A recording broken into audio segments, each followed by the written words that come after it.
Hi, everybody. This is Kathy L. Murphy, the Pulpwood Queen. I'm reporting live from my little cabin in the woods this Saturday morning for our second Writers Club of the International Pulpwood Queens and Timber Guys Book Club. And I'm really excited about this serendipity of today's moment because unfortunately, our author, Johnny Bernhard, had a death in the family. So she was supposed to do her she's a TED Talk author and she was going to do a writer's workshop, but this is fine because she'll catch back up later. But Marilyn Kriete is our author of the month. She's our international book of the month for her book Paradise Road, and we've been featuring her all week on Breathless Bubbles and Books. And I've noticed you brought in all your friends, so I thought I was, adding them in and joining them into the conversation. You've got quite a story. But as I was interviewing her, Marilyn, who's with me today, for our online book club meeting Tuesday night, I discovered that she's written 4 books in 5 years. Now, the first one is this one, Paradise Road, but she's got 4 more, and I want to talk about that. 3 more. Three more. I'm sorry, 3 more. I want to talk about that because the hardest problem for me, because I'm working on my second book, is the discipline of making myself write at least 1,000 words every day. So we're going to begin, and you have something special planned for us today, Marilyn, on how you're going to begin the writer's talk this morning. But first, before you even do that, for those that don't know, tell a little bit about your book that's just going to be released in a few days called Paradise Road. Yeah, so Paradise Road is a memoir. All the books that I've written are memoirs. I've had a pretty interesting life, lived a lot of different places, and done some things that a lot of people haven't done, maybe, or at least done them my way. So Paradise Road is basically a memoir that covers the early part of my life up to the age of 24, I guess is where it stops. And it covers kind of a tumultuous childhood. I ended up running away from home young at 14, living on the streets for a bit, landing myself in a girls' home, being on my own at 16 without any support from any adults around me. And then the heart of the story is really about a relationship, my first true love that I met and fell in love with in those years. And he and I started off on a bicycle trip to South America. And unfortunately, tragedy ended that trip. And so the story is basically what I did afterwards. When he was gone, I got on my bicycle and began to just ride by myself to try to find answers. And so it's a story of that journey and the answers that I found in those wanderings. So that's basically the first one.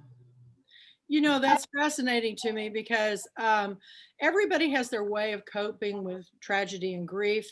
And for me, it's always been reading, writing, and watching films. But I used to bicycle quite a bit, and I can't do it anymore. I talked about this the other day. It's just too hard on the hips.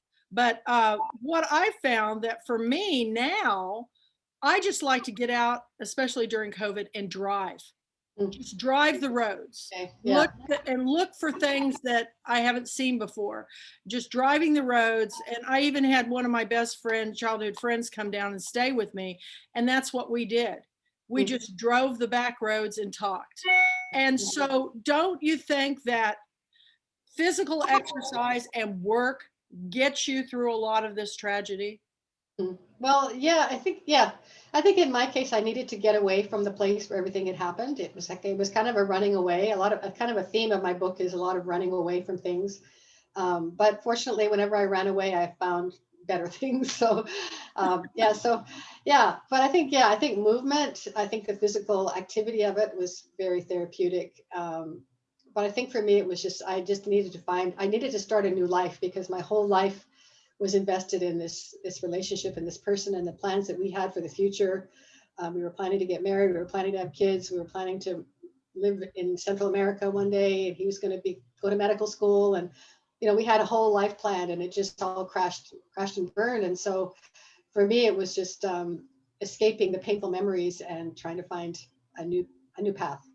So, And interestingly enough, when you do those things and it takes you forward, you find that maybe years later, things start coming back that you ran away from that you need to deal with. Because that's what I found out during oh COVID. yeah, I yeah. never took really the time to grieve a lot of things. Mhm, So I've had a mhm. lot of grieving during this COVID period and figuring out who I am.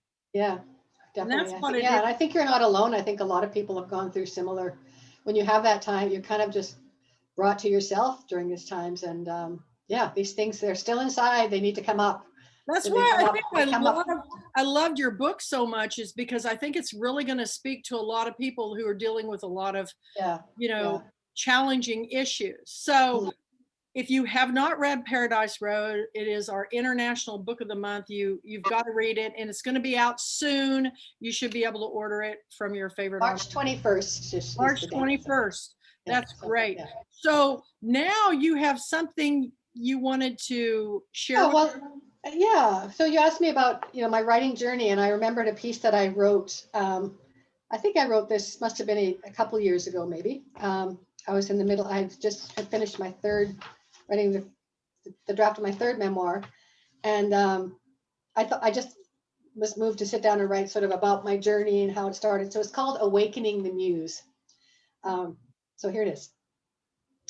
I felt the books inside me, but decades of work and family life spread over 4 continents and 16 cities put writing on hold as the years flew by. At 50, I still wasn't ready to write my first book, but it was time to make time and start something. The 10,000 practice hours theory was daunting. If true, it meant I had years of mediocre writing to churn before the good stuff could come. I hoped some innate talent might give me an edge. I'd been writing metrical poetry with internal rhyme in second grade, so I knew I housed a writer. But as an adult, I'd only written occasionally, and it was time to pay my dues. I began with daily writing sessions at the local college library, a supposedly neutral setting away from domestic distractions. I bought 2 boxes of pencils and a spiral bound 240-page notebook and set off for my apprenticeship. My enthusiasm hit immediate roadblocks. Like many new writers, I was superstitious, terrified of writer's block, and obsessed with physical details. Everything had to be just right. The first 10 minutes of every session involved scouting a library in search of the perfect carol. The magic spot was elusive. Not too hot, too chilly, too sunny, too dark, too noisy, or too close to anyone who coughed or wrinkled paper.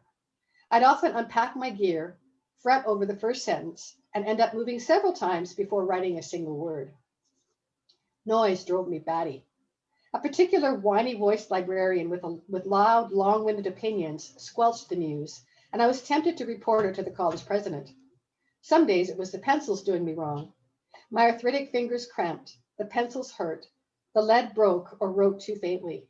Frustrated, I wrote about inferior pencils or my lack of inspiration, hating the inane drivel that issued forth. But I pushed on.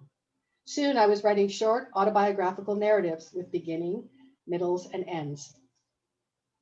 My earliest scribblings were unexceptional. I was editing as I went, erasing, backtracking, tearing out pages, and changing carols to escape snacking, coughing, or chattering students. I looked around and felt old and out of place. I wondered if anyone would care about anything I ever wrote.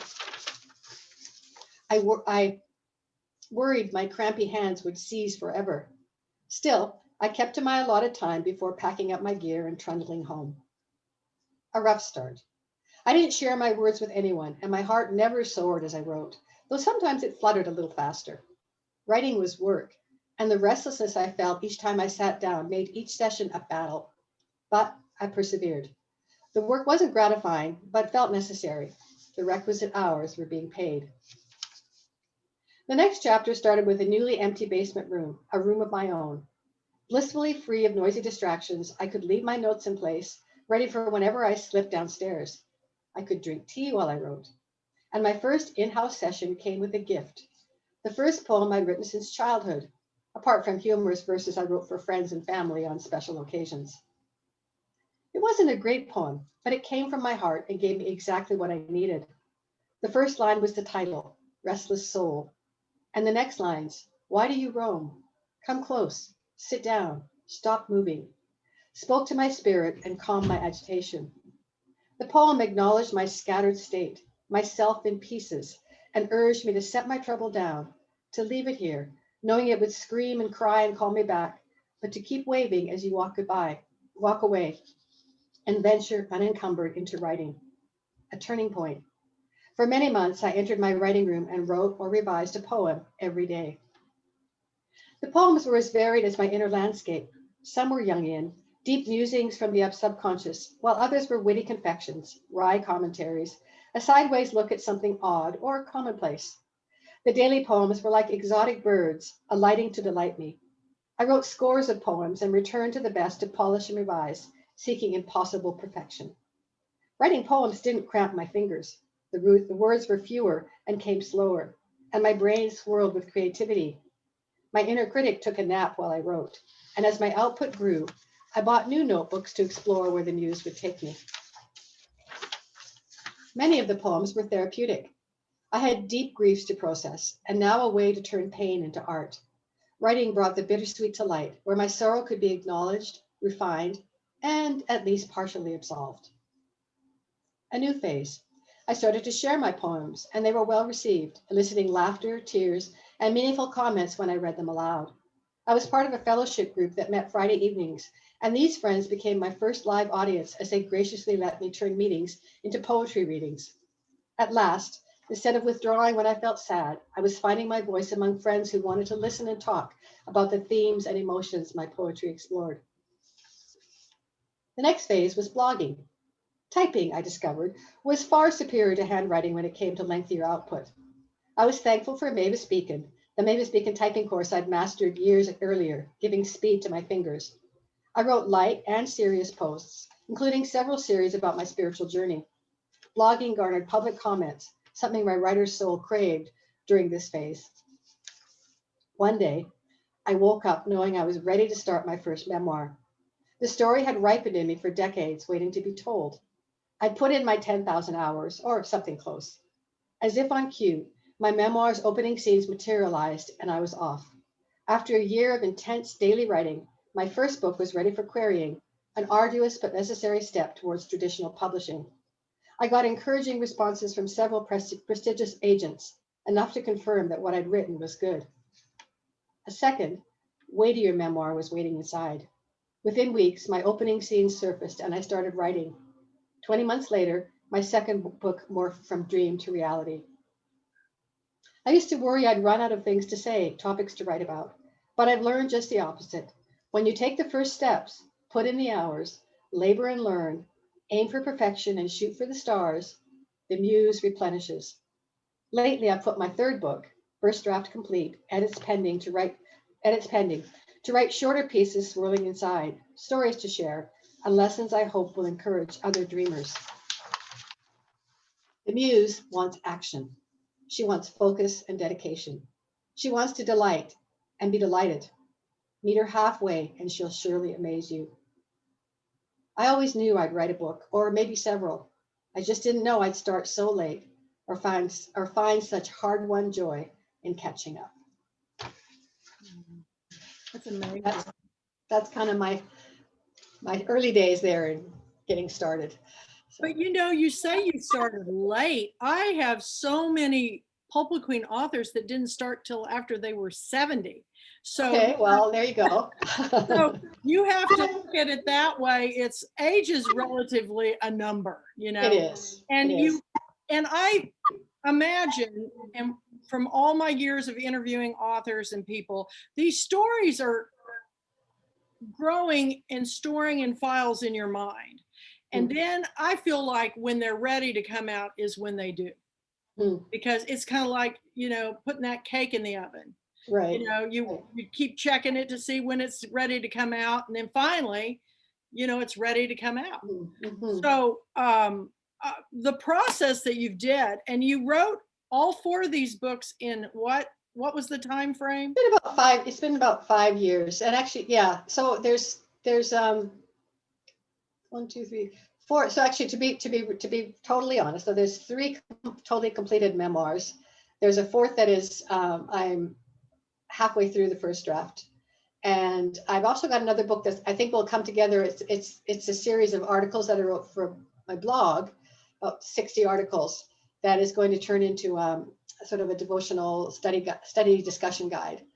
Wow. Yeah, So let's talk about that discipline. So Mhm. what is your daily, I mean, during this process, what was your daily routine for getting this many words down on paper? I want to know when you wrote, how you wrote, where you wrote. Okay. Well, first of all, I do all my writing right here in this room. I'm Right. not the kind of writer that takes, I don't, and actually don't even own a laptop. So I never go to the cafes and join the writers. I sit here at my desk and do it all. I like to have this place right here with my desktop computer. So this is where I write. Um, this is kind of a funny story. Might be a little embarrassing to my husband, but my husband likes to write as well. But he's been writing for years. We were in the ministry for a long time, and he's a pastor, so he writes biblical stuff. But he's got a swirling, very very active, creative mind. But he has this thing where he can never actually get anything finished. He's always got fresh ideas coming. So he'll start a book, and then it turns into something else, and then it leads him down to something else. And the next thing I know, he's starting a different one. So he has all these books that are partially written, but none of them ever get finished. And so it was actually, and so, and I've got kind of an editor's, I've got editor's qualities and talents as well. So I kept saying, whenever you're ready, like I would be happy to help you. Just pass the material on to me, and I'll help get it finished, right? And it would always be like next week, in 2 weeks, next week, in 2 weeks, never anything. So honestly, one morning I just sat down and said, I'm going to show him how to get a book written, and that's what I Let's did. hear. I want to hear that. Oh, that's a great story. Oh yeah, so I basically that's when I sort of sat down and said, okay. And part of it was that feeling too that I was ready to write the memoir, but it was like, you know what, I've done my practice writing, I've done my poetry stuff, and I enjoyed it. I've done tons of blogging. I'm just going to sit down and focus now on this book. And so there's a bit of that spirit of, okay, I'm just going to show you how to get from A to Z here. And so I set myself a word count goal when I was the first memoir, 2,000 words a day. 2,000. And Wow. yeah. And that was really helpful, because I just found there's lots of times when you start writing and you write maybe 500 words, and you just kind of, you stop and you're happy, or you're okay with what you've written. And then there's a block there. There's like, I think I've done enough, right? And so I think having that 2,000 words got me to, I get up and make some tea, walk around, come back. Okay, I still haven't. And then often I'd go beyond 2,000, because once I got on a roll, I wasn't paying attention to the word count. I wouldn't let myself stop till I hit the 2,000 mark, but I often went beyond that. So yeah, so I had that word goal. Another interesting thing going on at the time was, so we live in the Okanagan Valley, which is it's fruit growing and orchards and vineyards all around us, right? So every summer we have hordes and hordes of migrant workers coming in from Mexico and South America to help pick and whatever. And that summer, through a series of funny events, my husband was driving near our house one day through the orchards, and came across 4 young people walking with big heavy backpacks, and he stopped to offer them a ride. And turned out they had just landed from Mexico, and they had gone to a cherry orchard to pick cherries, but the cherries were late that year. So they had no other place to go, didn't know their way, didn't know what they were doing. Anyway, he ended up inviting them home to our place for lunch. And then we invited them to come to church with us that evening, and they wanted to come. And then we invited them to stay the night.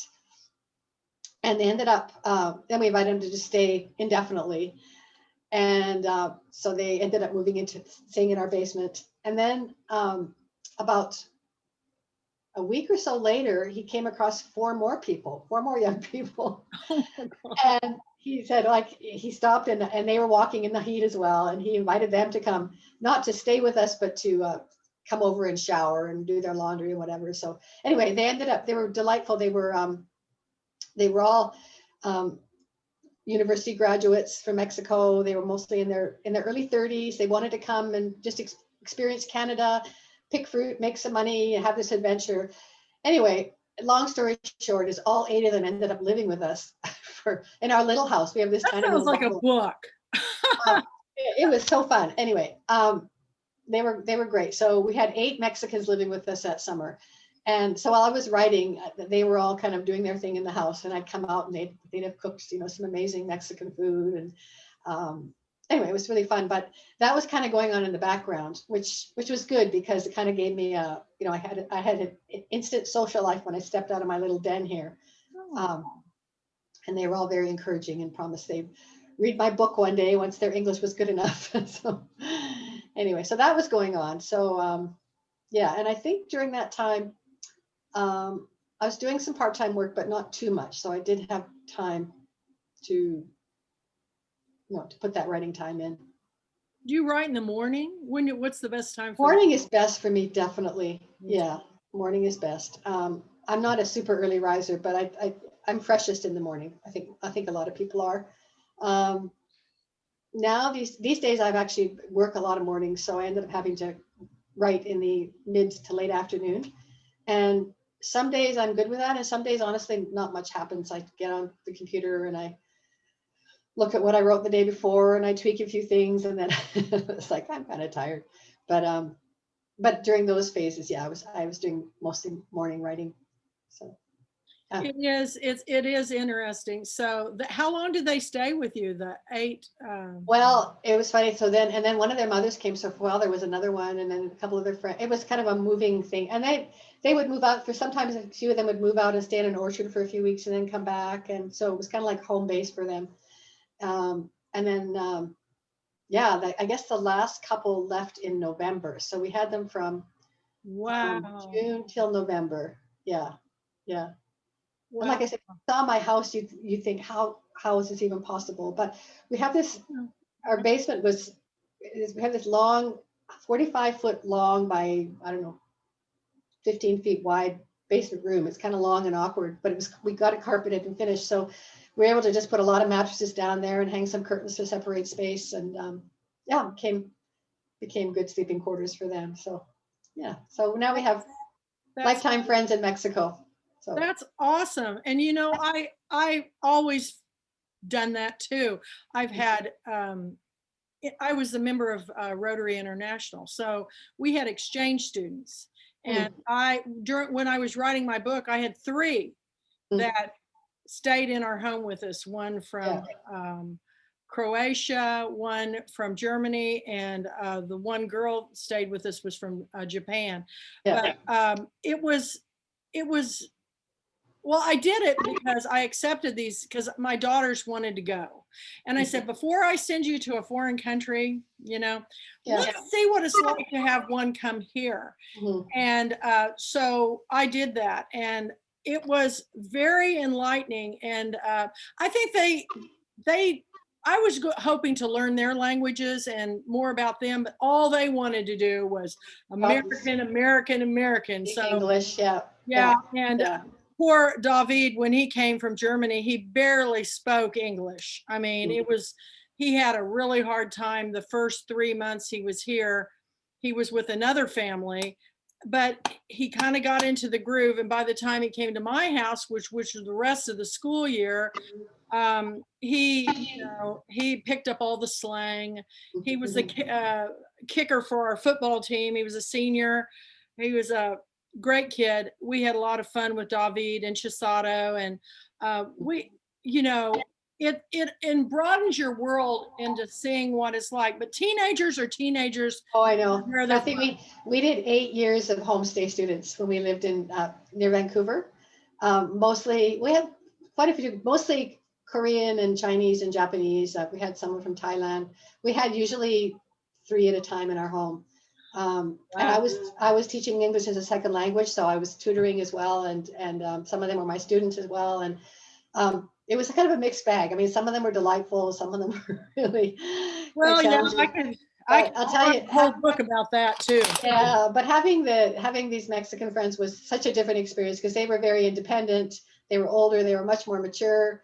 They were much more grateful, and they cooked for themselves, so I didn't have to, feed them every day. So we put up at our church when I lived in Jefferson, we had a family of nearly 50 Mexicans staying at our church, wow, and because of the hurricane.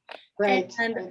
they were so incredibly wonderful because they are self-starters. They cleaned the church, they did the meals, they took over taking care of the grounds for the church. Yeah, yeah. Before they left to go back home, they cooked this fabulous meal for. I've always been so impressed by different cultures' work ethics, and also different cultures' appreciation of school, Mm-hmm. because school is such a privilege in so many countries that it's the dream of what can you have. I just want to go to school, I want to get an education. And here in the United States, everybody just wants to get out of school. Yeah. And my Yeah. next book is The Pulpwood Queen Goes Back to School, because I love to learn. And I think the reason why I love to learn is I had those teachers that instilled those values in me, that reading could broaden your world to take you places. And that's why I loved your book, is because I dream about going and doing these things independently, but I'm fearful, and through your book and your writing process, it's learned me to be a little bit more brave, because I'm telling you, as soon as I get the second COVID shot, I got to get out of here. I'm so ready for the world to open back up safely with masks and social distancing, but I really am ready to get back out and see the world. That's my one goal in life. So your books are what I'm looking for. So tell us about these other books that they're continuations of your first book, Paradise Road. Well, yeah, the time jumps around a little bit, because the second one is called The Box Must Be Empty. And that basically is the book that deals the most with grief head on. Because what I learned in my life is that by jumping on my bicycle and riding into a new life, I didn't I didn't actually process the grief that was inside me. I just kind of outcycled it and jumped into the next chapter. And it caught up with me 20 years later. So The Box Must Be Empty starts 20 years later in my life, when this grief that I had not processed just resurfaces and basically capsized my life, capsized my heart. And so it covers about 15 years, I think, of the process of dealing with that, and the process of hitting middle age, and then a little beyond middle age, and all the things that happen. Perimenopausal years, which were a nightmare for me. All of that, sort of the trying to find myself again after years of being so busy and kind of lost in other people's lives. So that's what that book is about. It's really about dealing with grief and processing our trauma and coming out the other side, and realizing that that there's still lots of living to do. So this will be a very timely book.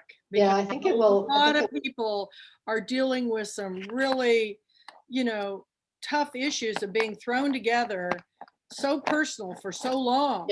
Yeah. Family dynamics are intensified. So this is going to be great. I love the title too. Yeah. So that's the next one. And then the third one is about, we spent 2 years in India, in Bombay. And I know that you're so excited about that. But I don't think it's going to be what you expect, Kathy. It's okay. I anyway. love the unexpected.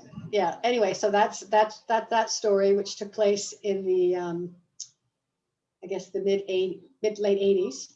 And then the fourth book that I'm about halfway through writing now is about time we spent, about 6 years we spent in Africa, in Nigeria and South Africa.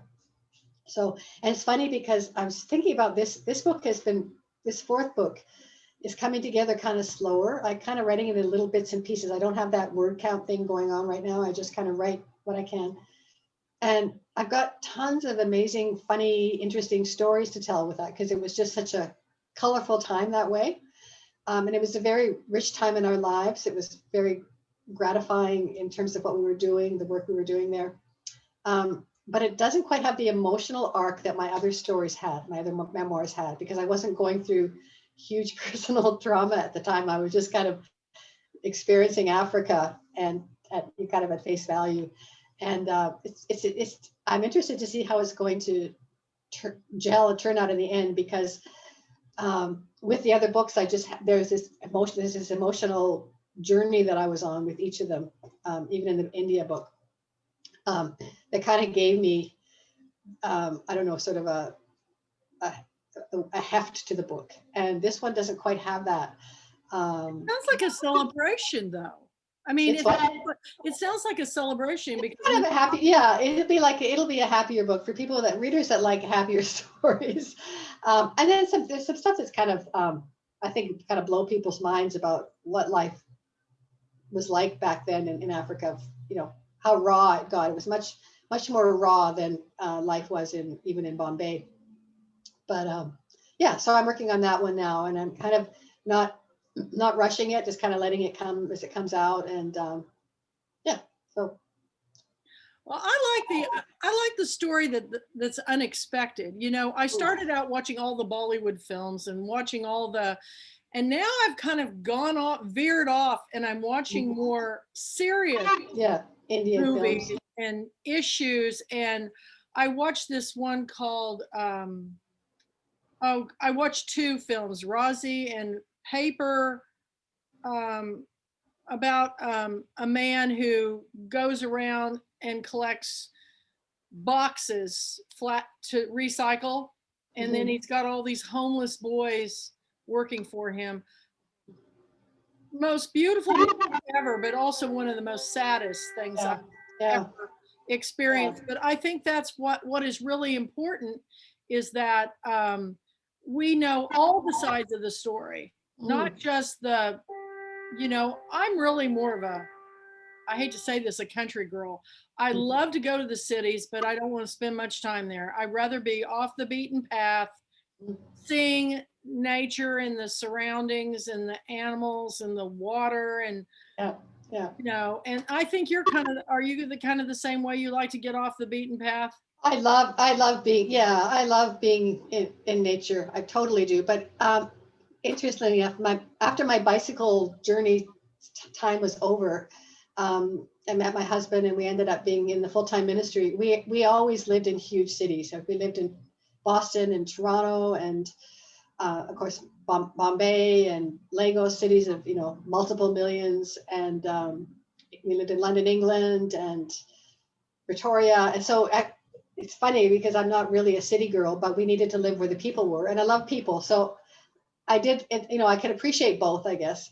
But this is the smallest place I've ever lived. It's, I don't know what we have here, about 100, I don't know, maybe 200,000 people. I'm not sure the population here, but it's small compared to the cities I've lived in. Wow. I can't, Paris is probably the largest city I've ever been to, and it was almost overwhelming, because as I stood at the top, the Eiffel Tower, I couldn't see beyond the city. And even in New York, you can see, beyond the city. But that was really weird. That's why I really want to experience India, because there's so many different dialects and languages and, climates and farming and cities. I want to kind of do it all, but I've been doing that in Europe, in countries, and I find that I enjoy best the ones that are more rural. I like to see how people live. I love the thing that all gets me about India is the way they bathe. It's fascinating to me, where they go and they sit in front of a faucet with a bucket. And I just, I go, is that really for real? Do they still do that? Do they? Well, that's how we bathed in Lagos and in Bombay. But do you bathe your clothes like they do? Did we what? No. We had our own private bathroom, but there was no shower or tub. It was just basically, this place we had a tub, but the other places we just had there's a tap in the wall and there's a drain in the floor, and you bring your own bucket and do your thing. So, yeah. Well, you know, I learned on some of my travels, I remember going into a little eatery in Greece. Oh my gosh, the most delicious food ever, but then I had to go to the bathroom. So I went to the bathroom and they had a tiled, like, it was raised around the with 2 foot places. Yeah, yeah, yeah. That's typical in Africa and India too. Just, and Totally. I'm thinking, Yeah. where does this go? I mean, you know, it was just like, wow. I mean, you know, you're seeing everything bustling and everything, but you still got a bathroom with just a hole. Mm. Mhm. It was very mind-boggling to me. Yeah, yeah, You know, yeah. it's we don't realize. Well, I do now because after that ice storm, I didn't have water for over 3 weeks. So I learned how to bathe Indian style. I learned how to, you know, save rainwater to boil for Yeah. do dishes. Yeah. So, what was of all your, what was the one thing that, I mean, you kind of have wanderlust, I think. What is the one thing that makes you just want to go? I mean, what do you think that drive, where is it coming from? I don't know. I've always been like that. Like even as a kid, I was going way out of our neighborhood. I used to take these long walks for hours on foot. Nobody knew where I was. I'd walk from our home down like, all the way to downtown Edmonton. I love to explore downtown Edmonton. And I used to go to the section was called 97th Street, and it was where it was the, I guess, kind of the Skid Row part of town. It was where most of the indigenous people and lived, and I was fascinated. I just wanted I don't think anybody had a clue that I was wandering and poking my head around in that area. And then I remember I write this in my memoir that I remember discovering Edmonton had one India import store, and I found that store, and I was instantly in love with all things Indian. Yeah, there you go. Yeah, yeah. I am too. But I remember walking in there, and I had never seen anything like it It's was so completely colorful. new to me. So colorful, and even the smells. I remember the smells of the incense and the sandalwood, I and have all that.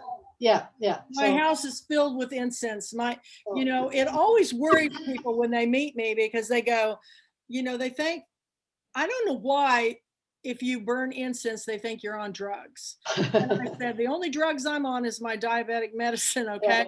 yeah. But I just have always loved those, whether it's Asian or, you know, whatever, African Yeah, or yeah, Indian stores. I just, if that earthbounds, anything that's, you know, that kind of, I wander in because it's the color and right. everything is just so exotic. Mm, It's yeah, fascinating to me. yeah. So And I think that we share that, and I think that was in me from a very young age, and combine that with I love to physically move. I've always taken really long hours long walks, and then the cycling, I just thrived on that. I'm just letting my body move me through space and cover the miles, and so yeah, and so when you write during the day, do you go for walks I periodically? I do.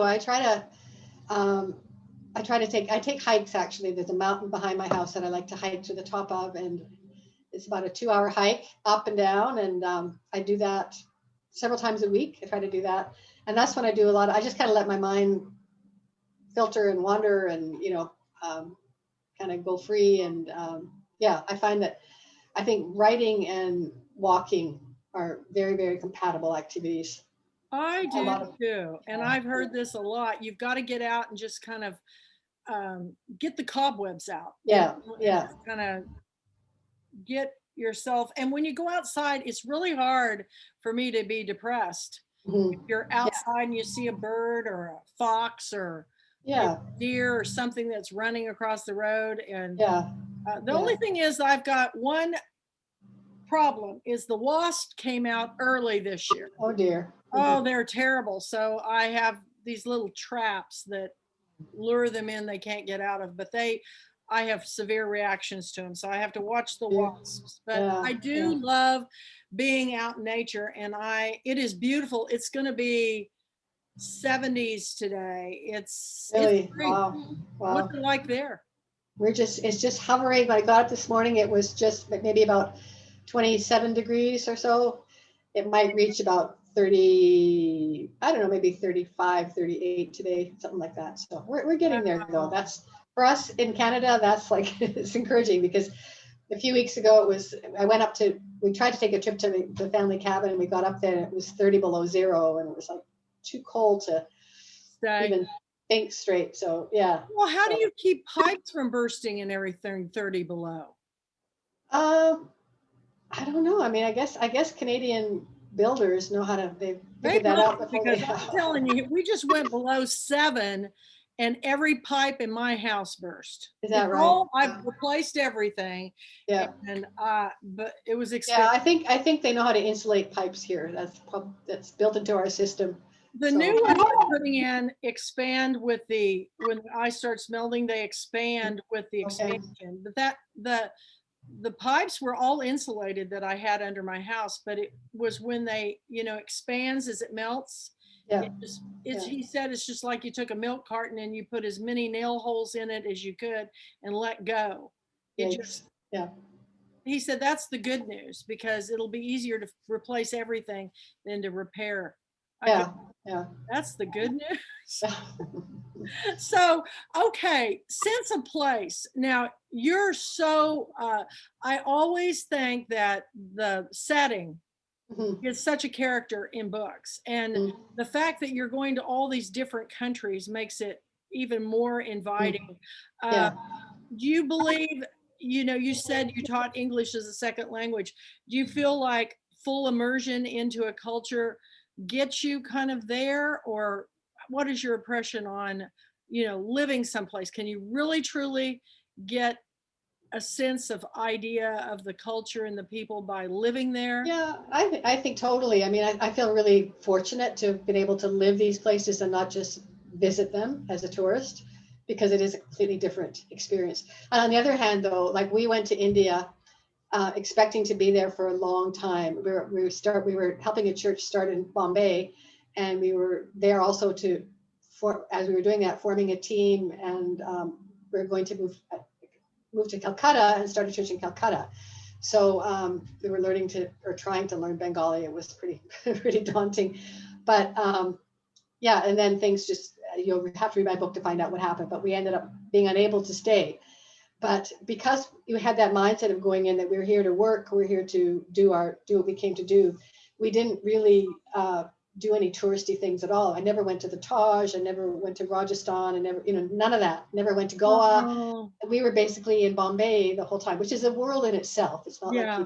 you never get bored in Bombay, but it's just we were there, and then we visited Calcutta on a scouting trip, which was so overwhelming. Because I thought we'd already been in Bombay for over a year when we made the trip to Calcutta, and I thought, oh, I know what hardcore city living in India is like, but I'll tell you, Calcutta was like a whole nother story. Is that where Mother Uh, Teresa did? yeah, Yeah. yeah, yeah, yeah. But anyway, yeah. So I think, and we also tried wherever we lived, whether it was India or Africa or England, whatever. We tried to just live as local as possible. We didn't live with the other expats. We didn't have expat friends. We were just immersed. All of our friends were the people that we were there to serve and work with, and yeah, and we tried to live Do as they come much like visit you? Do they ever come visit you or see just you? that friends The people from that from the places that you've lived, have you ever had them come visit you? not here. Yeah, I mean it's kind of unfortunate. Most of the people, I have tons of friends that I still interact with on Facebook, and I would love to see them. I can't afford to go to Africa, and they can't afford to come here. That's kind of the way it is. So, yeah. So I wish I could say yes, but yeah. Zoom meetings Thankfully, are pretty yeah, cool. and I'm just so thankful for Facebook because I think a big part of what I was grieving in my life too, when I hit that patch that I write about in my second book, was I had lived in all these places and had lives that lives and friendships there that were just suddenly severed when I left and I couldn't go back to. And so, and I didn't have a way of contacting these people, but this is before Facebook and stuff. So I just felt like I had lost so many lifetimes and friendships and places that I loved. and not through my own choice. So pretty much all of our moves kind of happened to us rather than us choosing to move somewhere else. So yeah, so when Facebook came on picture and I started finding some of these old friends, it was very, very healing and happy. It's always cool when you have somebody, my friend from beauty school, that we used to do competition together. She'd be my model and I'd be hers. We connected a few years back on Facebook, and now she just sent me posted a photo. She's at Bryce Canyon. It is so cool. She hasn't changed a bit, but I saw that picture. That's a great photo. She's jumping in the air. We just picked up where we left off, but I haven't seen her. She lives in Colorado now, but I haven't seen her since my beauty school days, which was in the like 76. Yeah. 1976. So to connect with those people, and then my childhood friends, I have a class Facebook page that I keep everybody kind of up to date. We have class reunions. It's really, thank God for Facebook. A lot of people talk about it's my only connection to the outside world, personally. Yeah. No, I think it's great. I think I sometimes wonder what other people's Facebook feeds are like, because I hear people talk about how negative and and I think, mine is not that way. Like I am communicating with all these dear friends from Africa and India and England and South Africa, and and all the writer friends that I'm making on Facebook, and it's very positive, very, very positive. I think so. What you have to do is it's your choice, it's your page. Who's your friends? If they're not, if they're creating drama and everything, I don't have time for that. I don't have time for that. So I just want to put all your stories out to the world. And I just want everybody to know, did you attend any writers' workshops when you were thinking about writing these memoirs or anything? Not before. No, the first writers conference I went to was, I guess 3 summers ago. And it was a conference called When Words Collide. It's held in Calgary, Alberta, and it was amazing. There were like 750, 800 people there. Oh, wow. And I just felt like this is my element. And you know what I loved about it? It wasn't, the sessions and stuff were great, but what I loved the most was being among 750 other writers and being able to walk up to any person in that group and start immediately talking about books and writing, and to know that we had that instant connection. It was just, I loved it. That's why, we're all so sad right now. We can't meet live with our Girlfriend Weekend. We did our first virtual event this year, and it was fantastic. There were no complaints that I heard of the event, but I think it's just going to make it all that much more important when we are able to get back together. But it's true. And what is wonderful about our weekend is we've got the New York Times best-selling authors around the world with the first author book. And what's amazing is they all come in and they're all on the same playing field, because everybody hears everybody. And the new authors are kind of intimidated at first, and then they're like, I want more of this. and the big authors, they go to so many events where they just sit at a table and sign books, and they don't really get to talk to people who are reading their books. So it's like Pat Conroy, who is, a very famous author here, told me, he called me and asked me if he could come back the next year. And I said, well, my gosh, yes, why? But you got to have a new book. And I knew it took him 12 years to write the last one. He said, oh, I have a book. I want to come back. He told me that he thought that books and reading were kind of over, just become a commodity. And then when you go to these live events and you see how people invest in your stories, and I swear he stood in line for every single author there and bought their book. And can you imagine, for me, as when I wrote my first book, and having him and his wife stand there, who are both authors, and want to buy my book. And they even blurbed my book for me. So I was just, I have to tell you that those live things you can't ever take away from. So Yeah. Yeah. everybody be safe, get your shots, social distance, and we'll get through this. It's going to Yeah. take a little bit of perseverance, but it's Yeah, going to. I can't wait. I can't wait for the next live writers conference that Me too, because there's several that I love to go to. If you've never been to New Orleans, Mhm. the Tennessee Williams Literary Festival is one of my favorite because it involves not just writers, but it involves the theater. Mhm. And there's lots of famous actors and actresses there, and just That sounds very cool. from Broadway, Yeah. it's just Yeah. awesome. Yeah. So, and hopefully, maybe one of these days down the road, we'll be able to meet back together. But I don't think we'll ever get rid of the virtual, Mhm. because what happened at our girlfriend weekend this year, and you experienced it is we brought in people from British Columbia, like Mhm. you, or Spain, or France, Right. or other parts of Canada, or wherever, not only book club members, but authors too, that never would have been able to come. But, like Boo Walker's in Spain, he goes, oh, if it's going to be virtual, I'll do it. And so I will always have the virtual. And Yeah. Yeah. looks like we're going to be going into another virtual one this year, but Mhm. it's going to be a week long. We're going to spread it out a little bit and see if we can get a few more authors on the thing. And then I think by 2023, fingers crossed, we'll be able Yeah. to get back together. So, yeah. So hopefully we'll have your books at all those. And I hope so. Yeah. I really want to read this next manuscript, Marilyn. So, because I'm working on my list for 2022 with Mandy Haynes, who's my executive director. She's having some difficulty in hearing us for some reason. Hmm. So, hopefully when this is being recorded and will go on my Kathy L. Murphy channel, she'll be able to go on there and hear it better. But Good. I'm very excited for you. Thank you. And Yeah. it sounds like you've got a lot of stories and a lot to. I've never had writer's block. Have you?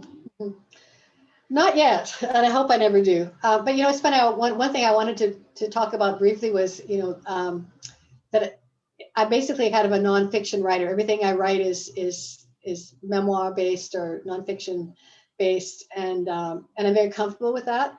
Yep. And the people say to me, when are you going to write a novel? Is a novel coming next? And I always think, I don't think I have a novel in me. Like I'm kind of envious of people that talk about these stories and these characters that are just kind of forming inside them. And I don't know whether that's even who I am as a writer. Maybe one day that'll happen. But I feel like I've got so much personal stuff to draw on that I don't really, I really, really admire novelists that can just, create entire worlds that are completely It's fictional. fascinating. It's fascinating to me. Yeah. Yeah. It's also fascinating that if you write memoir nonfictions, they'll ask you, is this really true? And if you write a fiction story, they'll say, is this based on your life? Yeah. Yes, is based on your life, or this book is a lie. And you go, well, yeah, it is. I made it up. Yeah. But you have a little bit more artistic license when you can write fiction.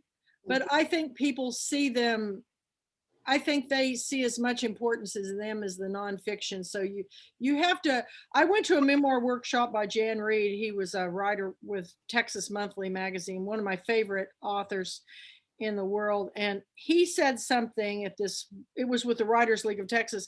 He said, when you write a memoir, it's basically your memories, and your memories aren't always right. And I have found that out. I have found that out, that things that I absolutely believe to be true. And then, I talk to my sisters and they go, that wasn't the way it happened at all. Yeah. But that's what's a memoir. It's your memories. But everything you write, and I think whether fiction or nonfiction, he said on nonfiction has consequences.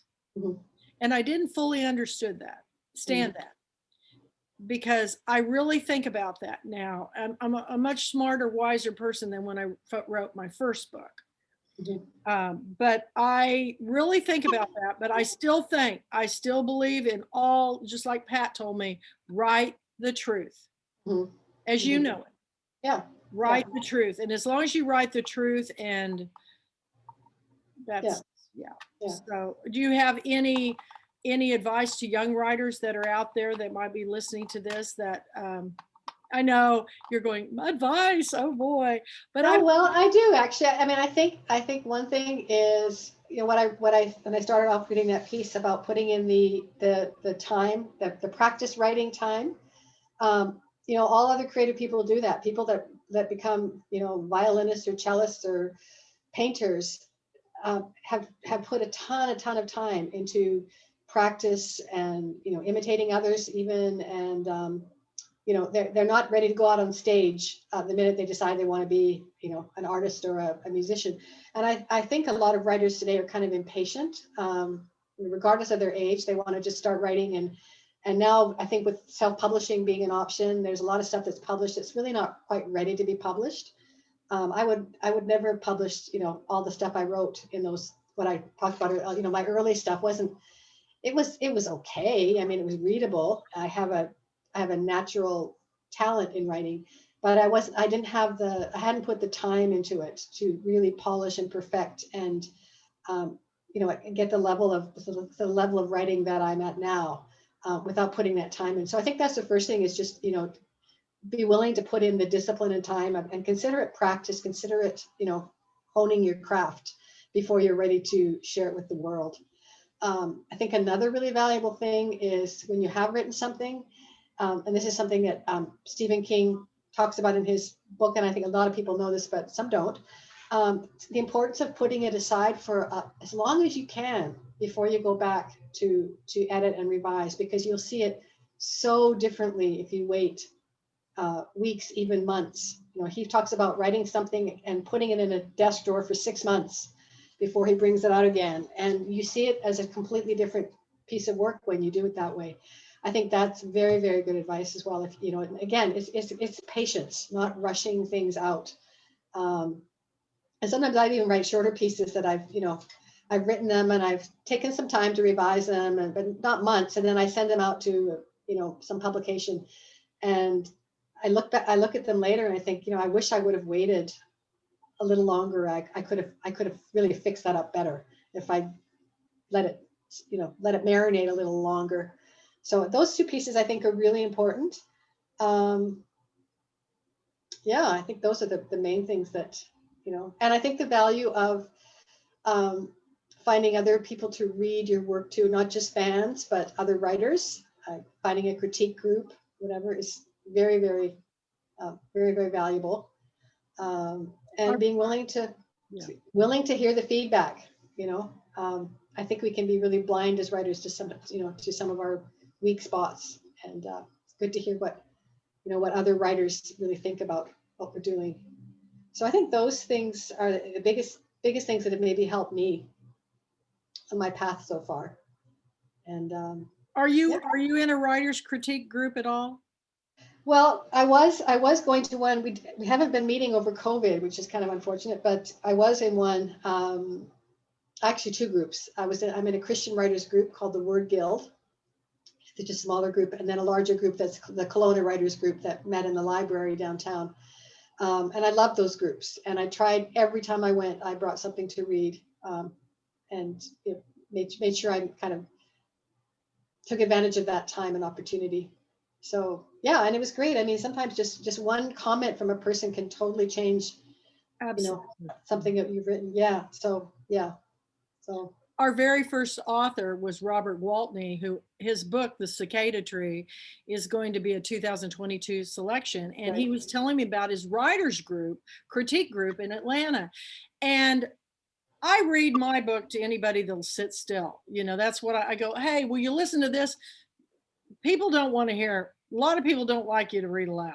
So I was fascinated. So that was our very first writers club meeting, was his writers group talking about the dynamics of their, and I wish, right now it's hard with COVID and everything, but I'm hoping that as this grows, because you're just our second Writers Club meeting, as this grows, that maybe we can, as people come on board to write, we can start some groups from this. And you don't have to be in the same place. You can, with Zoom. Oh yeah, now, yeah. You can do anything. In fact, I've been having coffee time with Robert now since this happened on Saturdays when we're not having this. And it's amazing just talking to other authors, just how you can glean the best advice just from a conversation. So Exactly. Yeah. good for you. Well, Yeah. we're really looking forward to your book coming out, where I'm really looking forward to reading this next manuscript. I thank you for getting up so early, because though I started at 11 o'clock here, it was 9 o'clock for you, and you're Not so early, not so early. Well, at least it Well, wasn't 6 a.m. yeah, I normally get up early, but this COVID thing has really, I become more of on a your schedule. Yeah.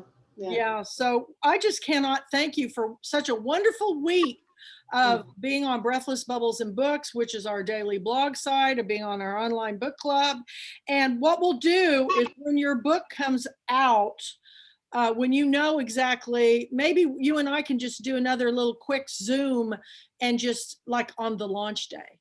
When you know it's going to be out, just get back with me, because I know everybody's, in anticipation of reading it. And just now, our first book for the international read was Think Like a Monk, which is wrong book. Jay Shetty's story about, he's from India and he does this podcast. I love this guy. He just makes me so happy. Look at that. The cover makes me happy. Him and his wife are just the most adorable couple I've ever seen in my life. It is. And he, his parents wanted him, have the MBA and all that stuff, and he dropped out to become a monk. Can you imagine? And now he's one of the biggest podcasters in the world. Oh. And his story is amazing, as yours is. I hope everybody really reads those international books, because they're going to help you understand so much about this world. And we all live in little small places. Even if we're in a city, we're in a little group. But when we read, it opens the world. And I think the more we read, the more empathy, the better understanding, the more kindness. And you are a model citizen for sharing your stories with me. And hopefully maybe soon we'll get to see something of your husband's. Oh yeah, well, I'll bring him out for a special occasion. We're coming up to our 40th wedding anniversary. Awesome. In June, so maybe I'll trot him out for that or something. So. That would be really great. Well, let me know and we'll bring him on board. But thank you, Marilyn, for joining me. Thank you, Kathy. You are so welcome. I'm downloading this as soon as we finish, and it'll be going up on the channel sometime today. I'll share it with you, share it with all your friends, and subscribe, everybody. It's really important to subscribe, because you're not going to get to see and hear all these wonderful events and programs unless you subscribe. And check out Paradise Road. It'll be out March 21st by Marilyn Kriete. So thank you so much. Thanks, Kathy. Have a great rest of your day. Enjoy your balmy weather. Oh, you won't believe it. I've got the air conditioner on. Well, I'm sitting here I've got my space heater next to me here. Keeping my legs warm. It's a wonderful world, but I'm getting ready to go back to paint. And then I have film club tonight, and I'm going to have a very special film. So if anybody watches this and wants to see it, just email me and I'll send you the Zoom link. I do pre-shows and I talk about books and film, and some of them are books to film and some are just great storytelling. So I have something I want to surprise everybody tonight. So we'll see you at 6:30 tonight here in Texas.